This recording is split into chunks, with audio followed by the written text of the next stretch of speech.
The foot. The foot is a unique part of the body and is absolutely human in nature. It is primarily meant for supporting the weight of the body. The big toe has lost the power of opposition and it is in line with other toes. In addition, there are arches in the foot for better distribution of weight. Foot comprises 7 tarsal bones, 5 metatarsals and 14 phalanges. Tarsal bones are very big and prominent and form 40% of the area of the foot. In contrast, the poor phalanges have been reduced to an insignificant status.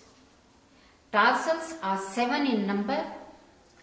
5 of them start with the letter C, 1 with T, talus, and 1 with N, the navicular.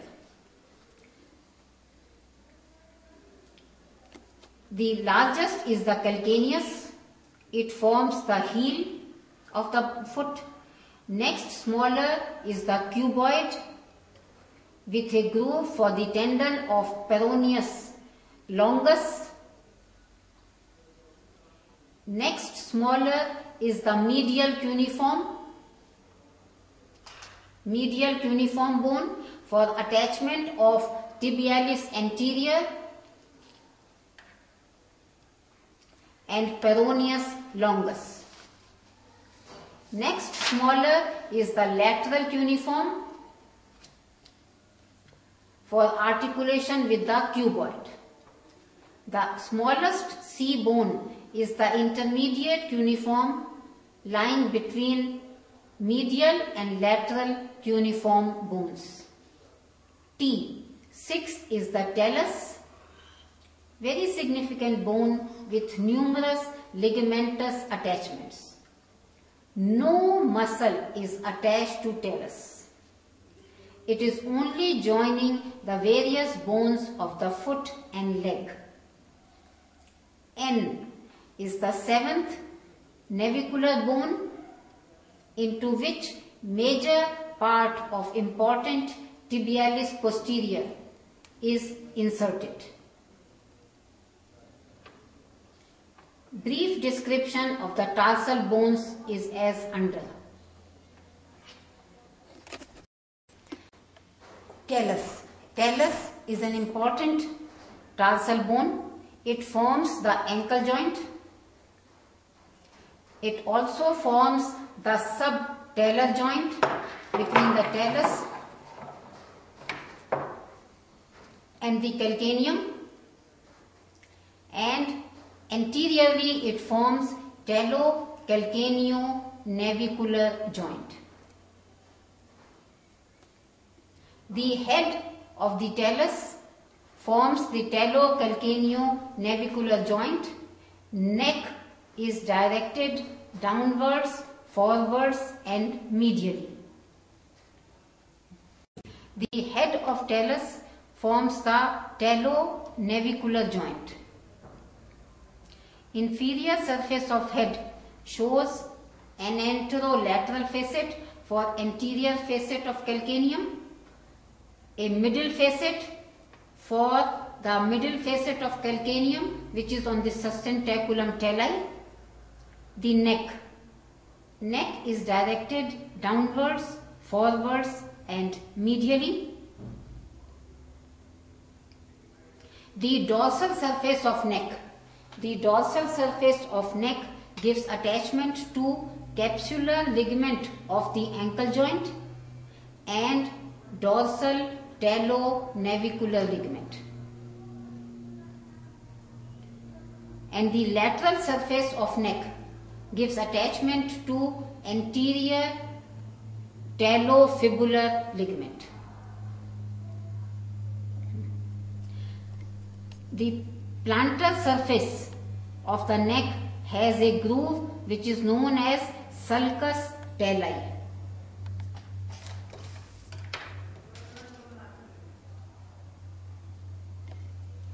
This sulcus talli joins with the sulcus calcaneus to form sinus tarsi. Attached to the sinus tarsi is interosseous talocalcanean ligament and the cervical ligament. The body of talus. The superior surface or trochlear surface of body of talus articulates with the lower end of tibia. This trochlear surface of talus is wider anteriorly and narrow posteriorly. Very good.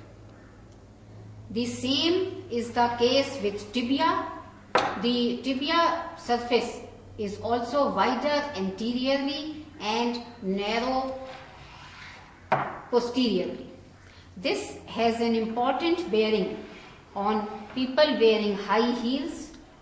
While one wears high heels, the narrow posterior border of talus comes in contact with wider anterior border of tibia. This is a loose fitting and dislocation occurs. The inferior surface of body of talus bears the posterior calcanean facet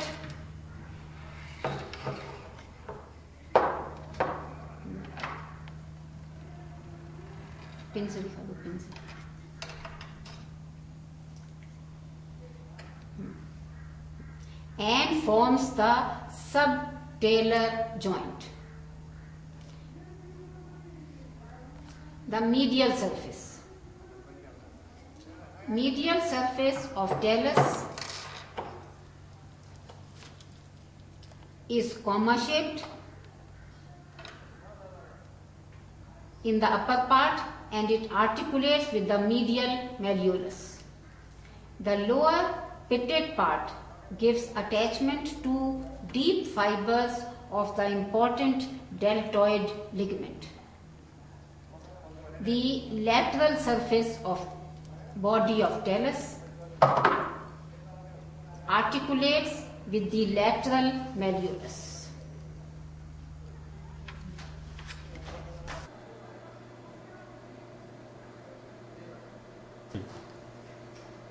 The talus and calcaneum are held in position. The posterior surface or posterior process shows a medial tubercle, a large lateral tubercle, and the groove in between the two has the tendon of flexor hallucis longus. Attachments. The posterior process gives attachment to posterior talofibular ligament, posterior talocalcanean ligament on the plantar surface. Medial tubercle gives attachment to superficial part of deltoid ligament and medial talocalcanean ligament. The lateral tubercle is large and it may be a separate bone, then it is known as os trigona. The calcaneus or calcaneum, it is the largest tarsal bone forming the heel. It is cuboidal in shape. It shows posterior surface, anterior surface, superior surface, inferior surface which is rough, medial concave surface and a lateral rough surface. The posterior surface.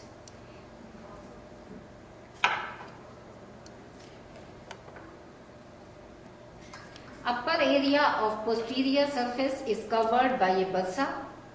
In the middle area, there is the insertion of very strong and important tendocalcaneus tendon, and plantaris muscle is attached medial to the tendocalcaneus. In the lower part is the fatty tissue and it bears the weight of the body. Anterior surface is concavo-convex for articulation with the cuboid bone. The dorsal surface shows many parts. Posterior 1/3 is rough for the fat. Posterior 1/3. Yeah. Middle 1/3 has the posterior facet for the talus, and the facet is lying on the body of the talus. It is followed by sulcus calcaneal for the interosseous talocalcanean and cervical ligament. It also gives attachment to extensor digitorum brevis, bifurcate ligament, and stem of inferior extensor retinaculum. Then there is the middle facet for the talus and anterior facet for the talus. These are present on the head of the talus, and we can see them articulating with each other.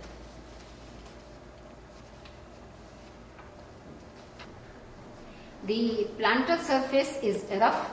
It shows medial and lateral tubercles posteriorly and anterior tubercle anteriorly. The long plantar ligament is attached between these three tubercles. Attachments on medial tubercle. There is plantar aponeurosis, flexor retinaculum, abductor hallucis muscle. Lateral to it is flexor digitorum brevis, and attached on the lateral tubercle is abductor digiti minimi. The area in front of anterior tubercle and the anterior tubercle itself gives attachment to a short plantar ligament. The lateral surface, it is flat. It shows a peroneal trochlea in its anterior part for attachment of peroneal retinaculum. The groove above the trochlea lodges tendon of peroneus brevis, and groove below it lodges the tendon of peroneus longus. The calcaneofibular ligament is attached behind the peroneal trochlea. From the lowest part of lateral surface near the plantar border is the attachment of lateral head of flexor digitorum accessorius muscle. Okay. The medial surface is concave and gives attachment to the fleshy fibers of flexor digitorum accessorius muscle. It also has a shelf-like projection, the sustentaculum talus, on which the talus rests.